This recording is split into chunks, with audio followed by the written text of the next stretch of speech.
Halo semua, masih bersama konten edukasi kesadaran dan perlindungan konsumen Blangkon. Bincang langsung konsumen dari Lembaga Konsumen Yogyakarta yang bekerjasama dengan kantor hukum SSAJ and Associates. Jangan lupa untuk follow dan nyalakan notifikasi. Kasih juga rating untuk podcast Blangkon di Spotify dan Google Podcast ya.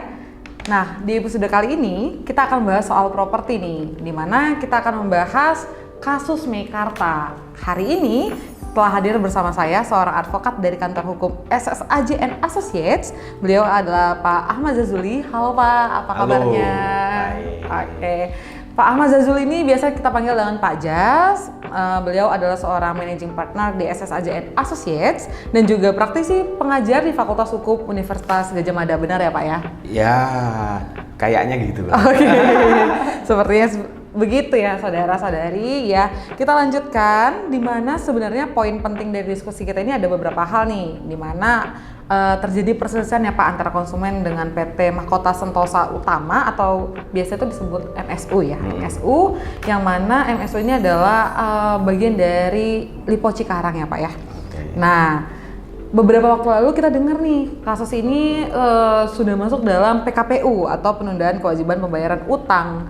Nah, nantinya di dalam podcast ini kita akan bicara bareng Pak Zazuli bagaimana PKPU dan hal-hal lainnya. Nah, langsung aja ya Pak ya. Oke. Mungkin secara singkat nih Pak, biasanya tuh kita harus tahu nih kronologi dari suatu kasus. Ya, barang tentu di sini saya hanya berdasarkan apa yang ada di media massa maupun di medsos ya.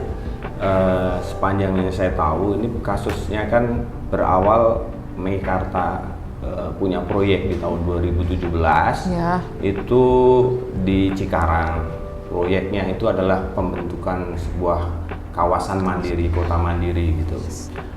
Dan yang menjalankan adalah PT MSU yang tidak lain adalah anak perusahaan dari Lipo Group. Nah, ketika sudah launching tahun 2017, kemudian di tahun 2018 itu sudah mulai ada komplain-komplain, bahkan ada gugatan pilot. Nah, cuma gugatan pilot ini ditolak oleh pengadilan yang pada pokoknya bahwa dia kurang bukti lah begitu. Nah, perjalanannya kemudian ternyata ada juga yang mengajukan PKPU.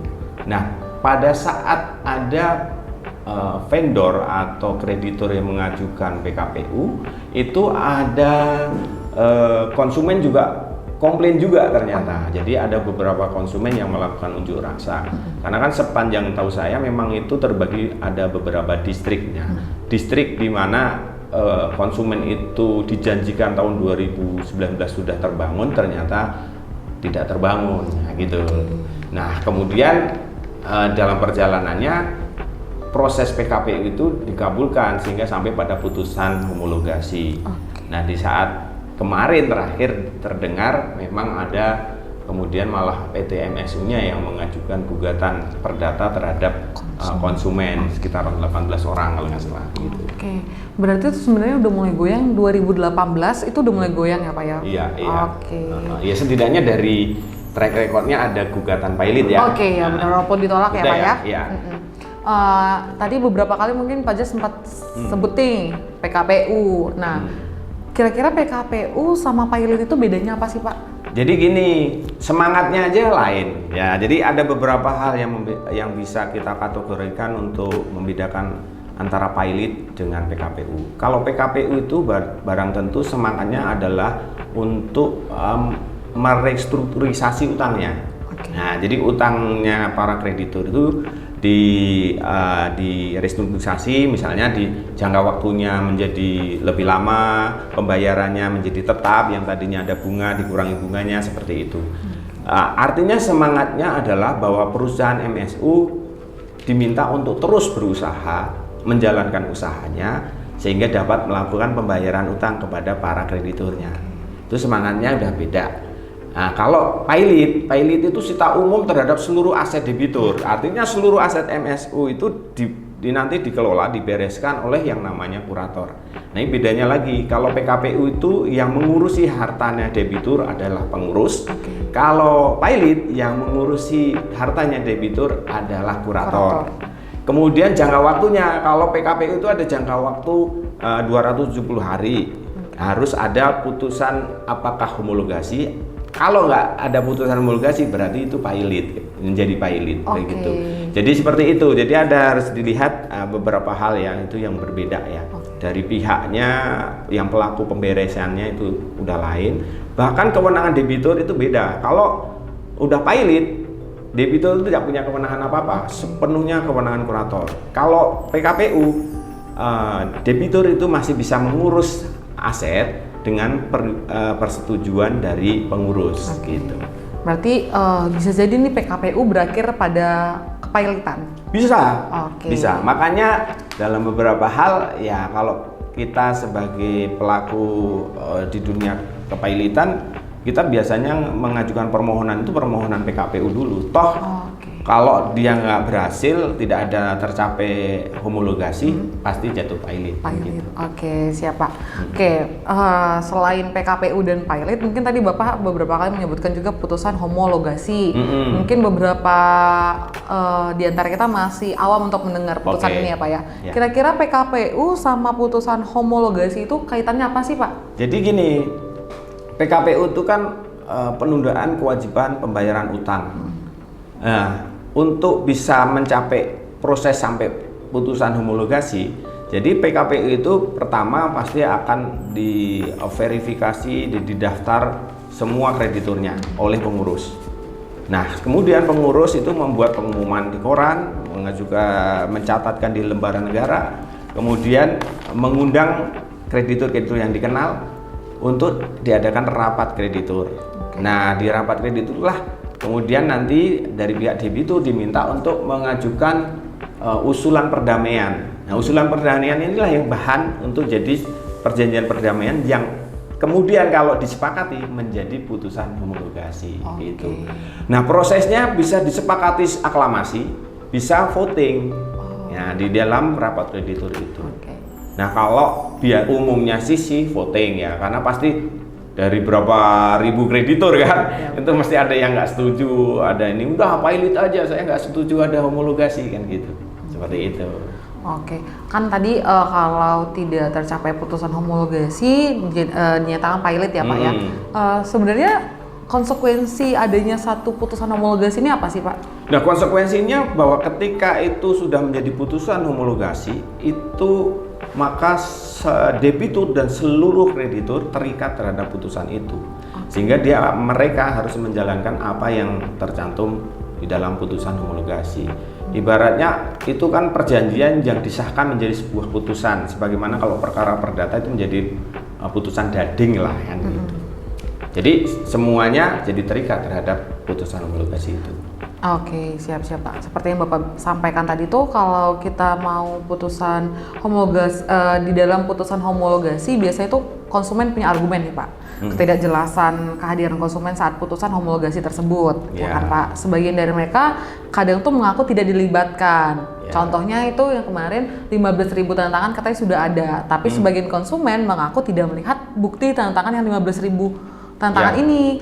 Kalau hal ini kira-kira menurut Bapak gimana? Jadi ini yang memang satu kendala, tetapi secara mekanismenya begini. Tadi kan ketika pengadilan sudah menunjuk pengurus kan pasti punya kewajiban untuk melakukan pengumuman media massa. Itu nanti ada jadwalnya, tanggal verifikasi tagihan kapan, tanggal rapat kreditur kapan, itu sudah ada di pengumuman itu. Nah, selain itu dia juga sudah mencatatkan itu di lembaran negara. Secara hukum dianggap semua orang tahu dengan adanya itu. Itu satu. Yang kedua, ketika itu sudah dilaksanakan dan tadi ada sebut bahwa ada 1.500 kreditur yang sudah tanda tangan lah, taruh kata menyetujui. Terus kemudian ada konsumen atau kreditur yang dalam posisi ini konsumen menjadi kreditur itu menyatakan tidak dilibatkan segala macam. Lah, itu berapa persentasenya? Kan ada mekanisme tadi, ada aklamasi, ada voting. Kemungkinan kan berarti ketika sudah memenuhi quorum sebagaimana di ketentuan di Undang-Undang Kepailitan dan PKPU dan Kepailitan, itu berarti kan sudah terlaksana sehingga sampai pada putusan homologasi itu. Oke. Sehingga argumen bahwa dia tidak dilibatkan, nah itulah yang dibutuhkan, bahwa ketika ada satu persoalan kita harus aktif memantau ya. Nah, artinya ikut terlibat. Alasan itu barang tentu secara hukum akan susah untuk diterima. Tidak bisa diterima lah ya Pak. Iya, betul.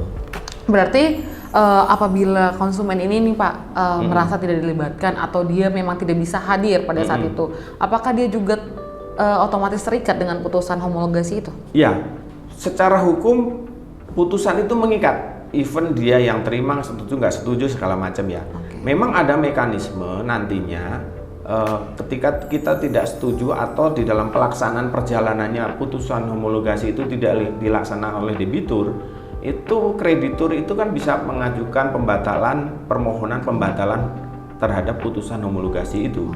Akan tetapi barang tentu ya itu juga butuh pembuktian juga kan gitu. Ya pada pokoknya itu mengikat semuanya, sehingga ya agak berat komplainnya ya. Kecuali memang benar-benar debitur ini punya itikat buruk dan tidak menjalankan putusan homologasi, itu pasti akan dipertimbangkan oleh majelis hakim. Gitu. Oke, kita kembali ke topik besar kita ya Pak ya, kasusnya Meikarta ini. Kalau kita lihat dalam kasus Meikarta ini kan Pak, konsumen ini udah kecewa nih sama si MSU. Nah mereka tetap berusaha untuk menuntut haknya lah, uangnya dikembalikan karena kan memang mungkin unitnya nggak kelihatan atau gimana, belum selesai dibangun. Nah mereka berusaha untuk menuntut uangnya untuk dikembalikan.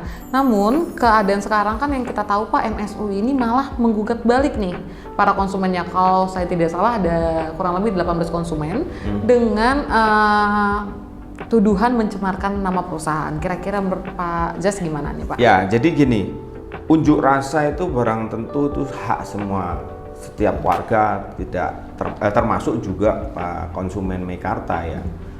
Tetapi hak untuk menggugat orang itu juga melekat pada semua orang dan badan hukum, dalam konteks ini MSU. Nah, memang prinsip utama di dalam konteks keperdataan itu intinya itu sebenarnya bisa nggak sih dibicarakan, masih memungkinkan nggak sih dimediasi segala macam ya. Even itu sebenarnya kalau case-nya Meikarta itu semuanya itu harusnya tunduk pada putusan homologasi. Even dari konsumen tadi dia tidak ikut atau apapun ya, tapi dia akan tunduk pada putusan homologasi. Artinya apa? Semuanya harusnya mengarah ke sana. Bahwa kemudian MSU menggugat konsumen ini juga patut disayangkan sih sebenarnya, kenapa harus melakukan itu ya. Dan setahu saya dan tanggung-tanggung kan 56 miliar atau berapa gitu. Nah, masalah itu kan masalahnya ada mekanisme lagi. Nanti itu kan gugatan perdata biasa. Ada masalah pembuktian lah ketika perkara itu dijalankan.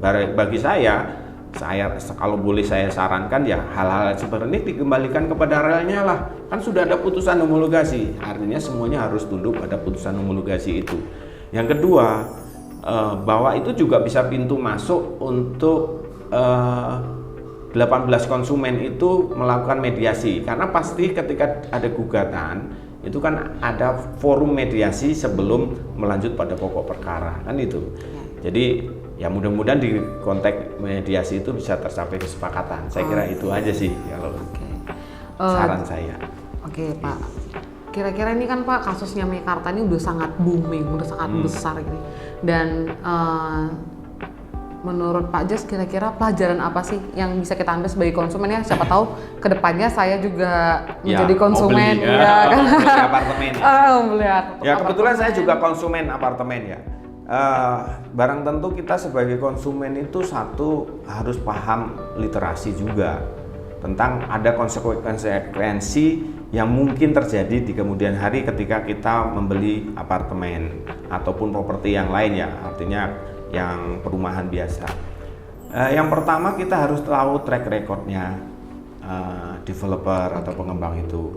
Yang kedua juga kita cari tahu dulu deh lahan yang mau dikembangkan itu bermasalah atau enggak. Karena di beberapa case mungkin juga terjadi di Meikarta, kenapa itu nggak bisa terbangun? Bisa jadi itu belum beres, gitu loh. Karena di pengalaman saya di case lain itu ada seperti itu, gitu.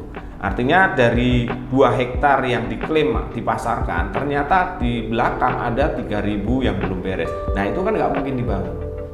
Di banyak beberapa case seperti itu. Nah, ya memang itu butuh waktu ya. Artinya kita punya kesadaran bagi kita sebagai konsumen untuk hati-hati di sana. Dan juga mungkin ini juga catatan bagi pemerintah ya, pengemban amanah ya. Ketika memberi izin kepada pengembang juga harus hati-hati. Ya nanti dilihat juga dia sudah membuat iklan macam-macam padahal ternyata perizinannya belum beres kan gitu. Ya paling pokok itu sih. Saya kira kita harus lebih cerdas sebagai konsumen kan gitu. Nah, teman-teman, kurang lebih kita udah punya beberapa pertanyaan yang udah kita lewati bersama Pak Jas dan cukup mencerahkan sebagai mudah-mudahan mencerahkan kita agar kita bijak ya Pak sebagai konsumen, sehingga kedepannya kasus Meikarta ini nggak terulang lagi ya Pak ya. Nah, kita udah dicerahkan soal PKPU, pilot, putusan homologasi, bahkan bagaimana kita menjadi konsumen yang bijak ke depannya. Semoga podcast kali ini bisa mencerahkan teman-teman, bisa menjadi sumber informasi, menjadi ilmu yang baru buat teman-teman, dan bisa menjadi pelajaran juga nih bagi semua konsumen yang mungkin ya mau properti dan sebagainya ya Pak ya. Betul. Mungkin itu aja untuk konten podcast hari ini, kali ini. Semoga ada kesempatan lain waktu kita bahas kasus-kasus lainnya ya Pak ya. Oke, terima kasih. Bye.